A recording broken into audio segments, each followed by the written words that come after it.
자, 이제 마무리를 좀 해야 되는데 개혁신당의 천하람 의원도 그런 얘기를 했더라고요. 여야 대표회담 관련해서 이재명 대표가 한동훈 대표 봐줬다 이렇게 논평을 냈고요. 네. 조승래 의원 이제 그 참석했던 당사자죠. 뭐라고 얘기하냐면 후일담을 얘기할 때 최상병 특검법 현안을 두고 한 대표가 내 처지가 좀 그렇다. 당내 상황이 좀 어렵다. 이런 어려움을 토로했다. 이런 얘기를 하더라고요.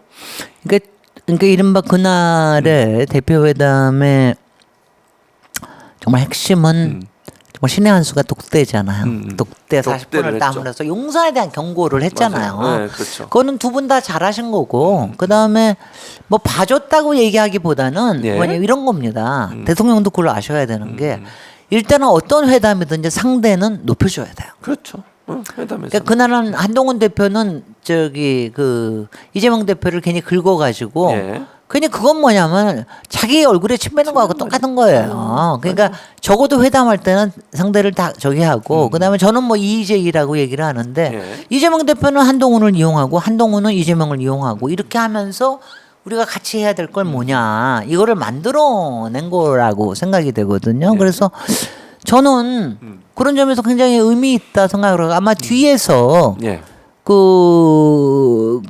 하여튼 한동훈 제가 요새 한동훈 대표 좀 칭찬한다고 뭐 사람들이 너 왜 그러냐고 막 그러는데 그게 아니라 좀 얼르고 북돋으면서 네. 뭔가 일을 할 수 있도록 해주는 게 지금 고립무원이 돼가고 있잖아. 이러다가 그런 내쳐질 상황이죠. 것 같으니까 네. 그러니까는 이거는 당연히 그렇게 해야 되는 거고요. 저는 이 점에서 아마 바깥에서는 뒤에서는 아마 그런 것도 자기 처지에 대한 얘기도 하고 그랬겠죠. 근데 그런 거를 이제 자꾸 예. 뭐 바깥에다가 내고 이러는 것도 바람직하지는 않고 그렇죠. 제가 저는 이런 생각이 들어요. 제가 아까 조국 혁신당 얘기할 때 예. 제가 그 얘기를 잘 못했는데 저는 조국 혁신당이 좀 더 그 적극적이 돼서 저는 왜냐하면 이런 생각이에요. 가령 지금 얘기했을 때 왜냐하면 지금이 굉장히 위기적인 상황이니까 네, 그다음에 안 풀리는 상황들이 왜냐하면 가령 제가 열린민주당 했을 때는 다 여권이기 때문에 네. 별로 뭐 그럴 일이 없습니다. 검찰개혁에만 같이 하면 되는데 지금은 정말 너무나 일들이 많잖아요. 그러면 이럴 때 조국 혁신당하고 천하람 그 개혁신당도 그냥 뭐 요새 개혁신당 하는 거 뭐예요? 그냥 말 툭 던지고 나가버리고 그렇죠. 뭐 찬성 아니면 하고 이러고 하지 말고 끊임없이 이런 얘기들을 해나가는 거를 해야 된다고 생각을 해요. 그러니까 하령 제가 어저께도 어디 갔다가 저기 개혁신당의 1번 위원님 그분이 의사 출신이에요. 의사 출신이에요. 그러면 얼마나 걱정되겠어요, 그렇죠. 지금. 걱정되죠. 그러면 맞아요. 그분이 저기하고뿐만이 얘기하는 게 아니라 그 저기 자기 혼자서는 무슨 일을 하겠어요. 그러면은 저 국민의힘에 있는 당뿐만이 아니라 예. 개혁신당하고 그다음에 조국혁신당하고 해가지고 같이 해가지고 네. 가령 김선민 위원님하고 해가지고 뭔가를 네. 만들거나 아니면은 이런 그다음에 지금 최상병 특검에 관련된 것도 예.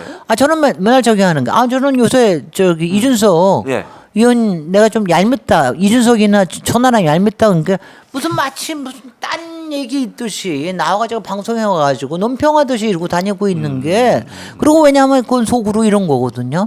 우리는 세석밖에 없으니까 아무것도 못해요. 뭐 이런 식이거든. 그렇죠. 제가 보십시오. 여권입니까 야권입니까? 거기 저기 이준석 개혁신당 우리가 열린민주당 세석이 있을 때 그때 어떻게 했는 줄 아세요? 어떻게 했어요? 저기 민주당한테만 할 뿐만이 아니라 정의당한테도 했어요. 다 가서 얘기해가지고 같이 그 10명 이상을 만들기 위해서 얘기하고 했습니다.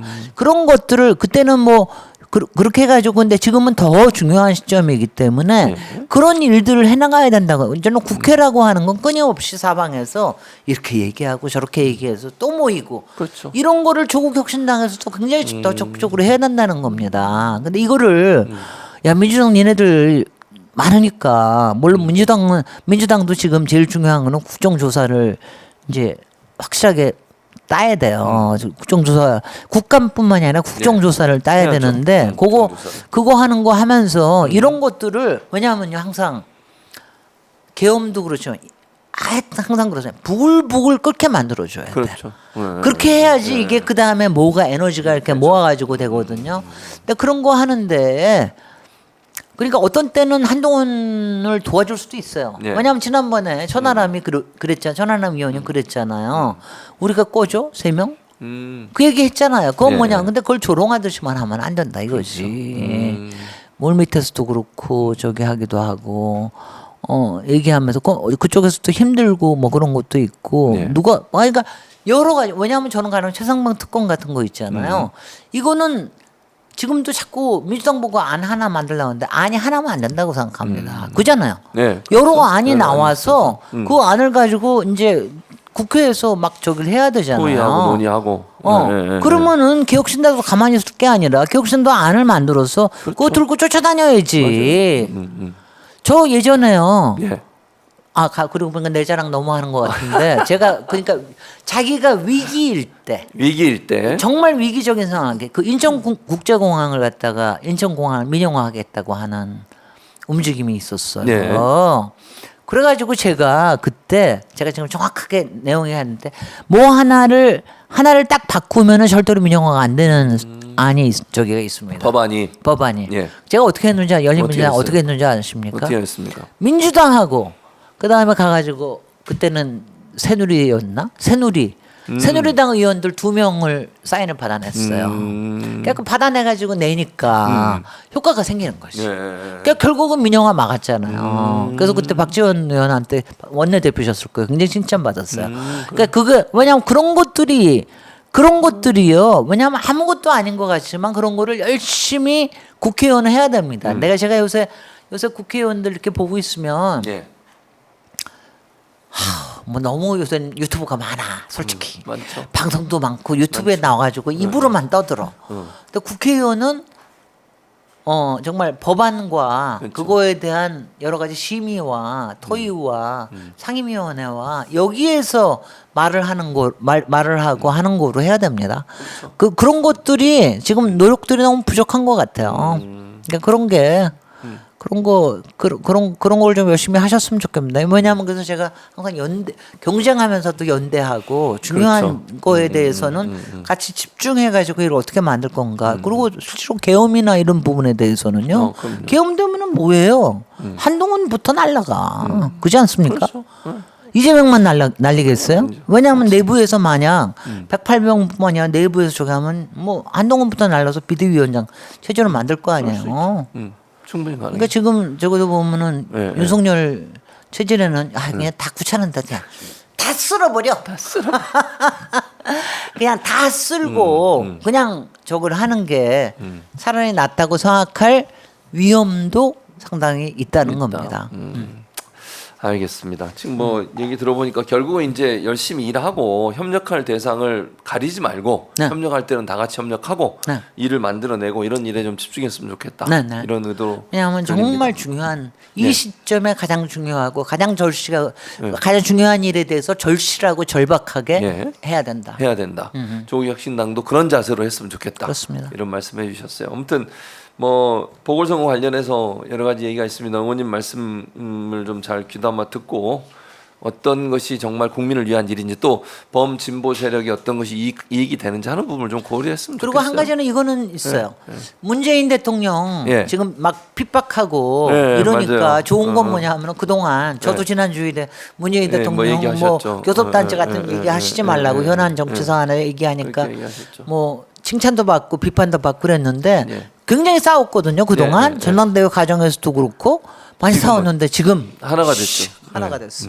또 이재명 대표가 그거는 윤석열 당신이 한 일의 후폭풍입니다. 우리가 지금 하나가 됐고요. 이재명 대표가 당 차원에서 이거는 대응하겠다. 그럼요. 당연히 그래야 됩니다. 당연히 그래야 되고요. 제발 좀 왜냐하면은요. 저도 이거는 꼭 얘기하고 싶은 게 그러니까 문재인 대통령이든 이재명 대표든 아니면 노무현 대통령님이든 아니면은 DJ든 우리가 어떤 부분에 대한 과에 대한 건 비판할 수 있는 겁니다. 그렇지만 우리는 하나입니다. 여기 한 우리에 있기 때문에 이거에 대해서 하지 이거 못했다고 막 하고 또 뭐 윤석열 만들어냈다고 어쩌고 저쩌고 막 이런 얘기죠. 그런 얘기 가지고 서로 상대를 막 짓밟고 이러는 거 하지 맙시다. 우리는 뭉칩시다. 그래서 이번에 마침 이 일로 잘 뭉칠 것 같아요. 그러니까요. 또 이재명 대표도 늘 그런 생각이에요. 지금 네. 의원님 말씀처럼 네. 이게 뭐 우리 안에 작은 차이 늘 얘기하잖아요. 네. 이건 넘어서지 못할 게 아니잖아요. 지금 윤석열이라고 하는 우리가 정말 대응해야 될 너무 큰 문제가 있는데 그 문제 앞에서 서로 분열되는 것은 전혀 도움이 안 된다. 그리고요 한 가지 이제 뭐 자꾸 한 얘기하는 거 하나 하는데 이거 뭐냐면 이것도 일종의 뭐냐면 저도 이렇게 보면서 이렇게 됐으면 좋겠다 저렇게 됐으면 좋겠다 하는데 지금 그 문재인 문재인 맞아요. 대통령님 소환을 어떻게 한다 네. 이렇게 하면서 이것도 비공개로 해가지고 방문 조사할 거다 이러면서 뭐라는 줄 아십니까? 그래. 김건희처럼 한다. 이러면서 김건희 세탁하는 용도로 쓰잖아. 또 이거를요. 그래서 저는 문재인 대통령님 이거는요. 저는 이재명 대표처럼 했으면 좋겠습니다. 직접 공개적으로 공개적으로 소환하고 소환해라. 공개적으로 출석하고 이렇게 해가지고 이거는 말도 안 되는 짓을 지금 윤석열 정권의 검찰이 하고 있다라는 거를 오히려 만천하에 보여주고요. 예. 김건희를 특혜를 주고 있다라고 하는 거를 보여줘라. 이거를 확실하게 얘기하는 게 저는 그게 오히려 더 좋다는 생각을 합니다. 제가 또 이 얘기한다고 또 야단 맞을까? 요새 하도 야단 뭐 할 때마다 야단 맞고 너는 뭐 전 대통령에 대한 예우도 안 갖추냐 뭐 이러면서 하들 그러는데 예. 이게 우리가 저거 하는 게 우리가 하든 간에 굉장히 태도와 전략이 중요하다는 생각에서 그런 얘기를 드립니다. 네, 네. 알겠습니다. 뭐 잘 들으셨을 줄로 압니다. 네. 뭐 그러니까 의도가 뭔지를 여러분 이해하실 거예요. 김진애 의원 얘기하시는 의미가 무슨 의미인지 네. 그렇게 이해해 주시면 좋을 것 같습니다. 자, 저희는 오늘 시간 이제 마무리해야 될 텐데 하나 광고 드리면 다음 주만 1시간 늦춰서 1시에 시작하도록 하겠습니다. 네. 그래서 점심 식사 하시고 원래 이제 점심 시간에 우리가 보는 거잖아요. 식사하시고 1시부터 2시까지 그렇게. 저한테 문자 좀 넣어주세요. 알겠습니다. 그러도록 하겠습니다. 안 그러고 지난번에는 그냥 네. 바로 12시. 그럼 맞아. 그리고 한 시간 기다리셨어요 한번. 네, 네. 죄송스럽고 네. 다음 주에 1시 시작한다는 거 꼭 기억해 주시고 자 우리 킹진 에너지 또 진해 형님께서 오늘도 뿜뿜 에너지를 내뿜어 주셨습니다. 많은 도움이 됐고 시청자분들도 많이 응원해 주셔서 감사드리고요. 저희는 다음 주 1시에 다시 찾아뵙도록 하겠습니다. 오늘 함께해 주신 여러분 고맙습니다. 고맙습니다.